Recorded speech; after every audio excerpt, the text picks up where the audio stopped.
नमस्ते बच्चों, आप सभी का एक बार पुनः आपकी अपनी इस यूट्यूब चैनल हिंदी वाले मार्ट पर स्वागत है। बच्चों, आज आप देख रहे हैं कि राजस्थान उच्च माध्यमिक परीक्षा 2022 के लिए कक्षा 12 के विषय हिंदी साहित्य की पाठ्य पुस्तक अंतरा के पद्य खंड के अति लघुतरात्मक प्रश्नों पर हम बात करने वाले हैं। आप चैनल पर नए पधारे हैं तो सब्सक्राइब कर लीजिएगा। 3 पाठों के प्रश्नोत्तर आप पहले इससे ठीक पहले वाले वीडियो में देख सकते हैं, जिसमें प्रसाद हैं, निराला हैं और अजय हैं। इन तीनों कवियों के द्वारा 2-2 रचनाएँ शामिल की लिखी हुई 2-2 रचनाएँ हमारे पाठ्यक्रम में शामिल हैं। उनके महत्वपूर्ण जो प्रश्नोत्तर हैं बोर्ड परीक्षा के लिए, वो आप इससे पहले वाले वीडियो में देख सकते हैं। अभी हम आज इन 2 प्रकरणों पर बात करेंगे। केदारनाथ सिंह की 2 कविताएँ हैं, बनारस और दिशा, और विष्णु खरे की भी 2 कविताएँ हैं, एक कम और सत्य। इनके आप कहें कि व्याख्या के यदि आप वीडियो देखना चाहें तो चैनल पर आपको उपलब्ध में हैं।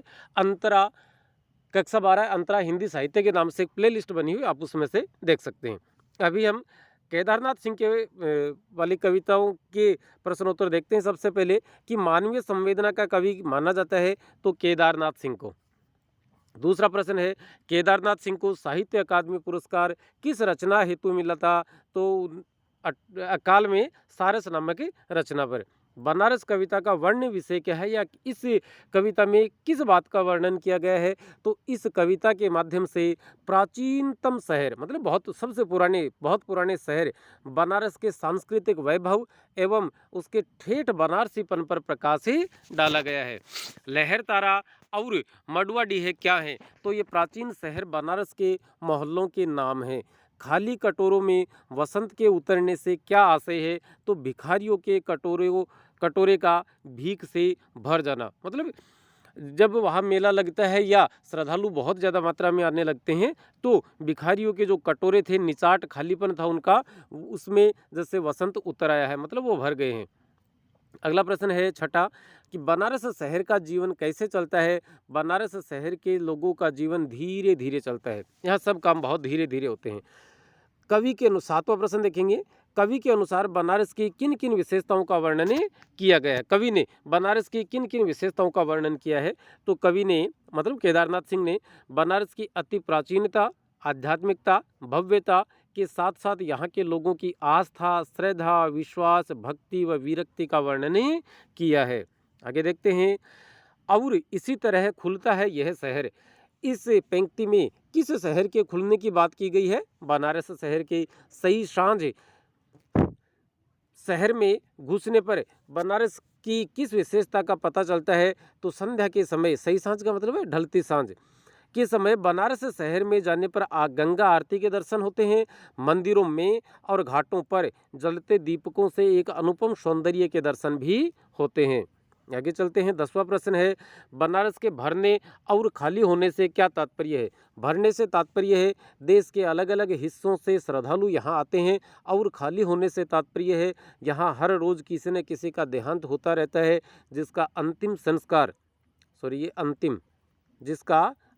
संस्कार गंगा तट पर किया जाता है। इससे लगता है कि जैसे शहर खाली हो रहा है।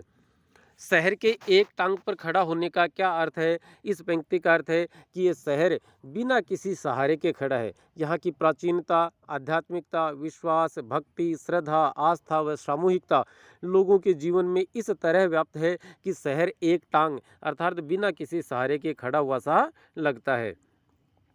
अपनी दूसरी टांग से अनजान या बेखबर होने का क्या आशय है? कि देश दुनिया की आधुनिकता से, छल प्रपंच से अनजान या बेखबर होना। दिशा कविता का विषय क्या है? तो बाल मनोविज्ञान। कवि ने पतंग उड़ाते बच्चे से क्या पूछा? कवि ने पूछा कि हिमालय किधर है। पतंग उड़ाते बच्चे के अनुसार हिमालय किधर है? बच्चे के अनुसार हिमालय उस तरफ है जिस तरफ उसकी पतंग उड़ी जा रही है, उधर उधर। बच्चे का जवाब सुनकर कवि ने क्या जाना? कवि ने जाना कि सबका अपना अपना सच होता है। आगे अब दूसरे कवि विष्णु खरे की रचनाओं पर बात करेंगे, एक कम और सत्य से बनने वाले महत्वपूर्ण प्रश्नों पर। एक कम कविता में व्यंजित भाव क्या है? तो आज़ादी के बाद अर्थात 1947 के बाद के भारतीय समाज में व्याप्त बेईमानी, भ्रष्टाचार, घूसखोरी, धोखाधड़ी, असमानता तथा बदलती जीवन शैली को रेखांकित किया गया है। कवि के अनुसार ईमानदार कौन है? कवि के अनुसार जो व्यक्ति गरीब, लाचार और बेबस है तथा चाय या रोटी के लिए किसी के आगे हाथ फैलाने वाला व्यक्ति ही ईमानदार है, क्योंकि उसने गलत तरीकों से धन कमाकर अमीर बनने की कोशिश नहीं की है। एक एकम कविता में वर्णन किया गया है तो आज़ादी के बाद के भारत का। मैंने अपने को हटा लिया है हर होड़ से। पंक्ति के अनुसार यह बात किसने और किससे कही? कवि के अनुसार यह बात इस देश के एक ईमानदार आदमी ने हर उस व्यक्ति से कही है जो गलत तरीके से धन कमाकर अमीर और मालामाल बन रहा है। 5वां प्रश्न है, भीख मांगने वाला व्यक्ति किस बात के लिए आश्वस्त करता है या आपको विश्वास दिलाता है? इस बात के लिए कि मैं धन कमाने की प्रतिस्पर्धा से स्वयं को अलग करता हूँ, इससे तुम्हारा एक प्रतिद्वंद्वी कम हो जाएगा। तो ये एक कम इसीलिए इस कविता का शीर्षक रखा गया है। एक कम कविता में प्रयुक्त हम शब्द किसके लिए प्रयुक्त हुआ है? तो कवि द्वारा हम शब्द का प्रयोग आपके, मेरे, हम सब के लिए प्रयोग वर्तमान समाज के लिए सामूहिक रूप से किया गया है। सत्य को पुकारते हैं तो क्या होता है? सत्य हमसे परे हटता चला जाता है या दूर भागता जाता है। सत्य हमसे दूर क्यों भागता है? वह जानना चाहता है या वह हमारी परीक्षा लेना चाहता है कि हम सत्य को जानने के लिए कितनी दूर और कितनी देर तक भटक सकते हैं। मतलब कितनी दूर तक जा सकते हैं, मतलब कितना लंबा प्रयास कर सकते हैं, और कितनी देर तक, मतलब हमारे धैर्य की, अर्थात सत्य हमारे धैर्य और निष्ठा की परीक्षा लेना चाहता है। सत्य कभी दिखता है और कभी ओझल हो जाता है। सत्य ऐसा क्यों करता होगा कि सत्य हमारी परीक्षा तो लेता ही है, साथ ही कभी कभी दिखकर हमारा हौसला भी बढ़ाता है। कभी कभी दिखता है, इससे हमारा हौसला बढ़ता है कि अरे नज़दीक ही है, चलो हम उसे प्राप्त कर ही लेंगे। अगला प्रश्न है, सत्य कब रुक जाता है? जब हम सत्य को जानने के लिए युधिष्ठिर की तरह से दृढ़ संकल्प कर लेते हैं, तब सत्य रुक जाता है और समा जाता है हम में। सत्य हम में कब समा जाता है? पहले वह हमारे निश्चय की परीक्षा लेता है, और जब हम अपने निश्चय पर दृढ़ बने रहते हैं तब हम सत्य को पा लेते हैं या सत्य हमारे अंदर समा जाता है। सत्य अंत तक हमसे कुछ नहीं बोला। सत्य कुछ भी क्यों नहीं बोलता है? सत्य स्वयं बोलकर अपने बारे में नहीं बताता है, बल्कि लक्षणों के आधार पर हमें खुद उसकी पहचान करनी पड़ती है।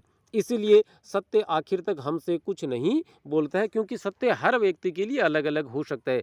जैसे ये 6 है, हमारे लिए 6 है, लेकिन यहाँ खड़े हुए व्यक्ति के लिए यही 9 हो जाता है। तो सत्य की पहचान हमें अपने आधार पर करनी पड़ती है। कवि के अनुसार सत्य की पहचान क्या है? कवि लिखते हैं कि सत्य प्राप्त हो जाने से हमें किसी ताप आदि की अनुभूति नहीं होती या शरीर में किसी प्रकार का स्फुरण नहीं आता, बल्कि हमारी आत्मा में एक चमक आ जाती है और हमारा आत्मविश्वास बढ़ जाता है। तो साथियों, आज के इस वीडियो में फ़िलहाल हम इतना ही आपके लिए लेकर आए हैं। अगले वीडियो में फिर आपसे मिलेंगे, तब तक के लिए आप अनुमति देवें। हम अभिनव सरोआ हैं, हिंदी साहित्य से प्राध्यापक हैं और माध्यमिक शिक्षा विभाग राजस्थान सरकार के तहत या उसके अंतर्गत हमें सेवा दे रहे हैं। चलिए अभी अनुमति दीजिए। नमस्ते, शुक्रिया, जय हिंद।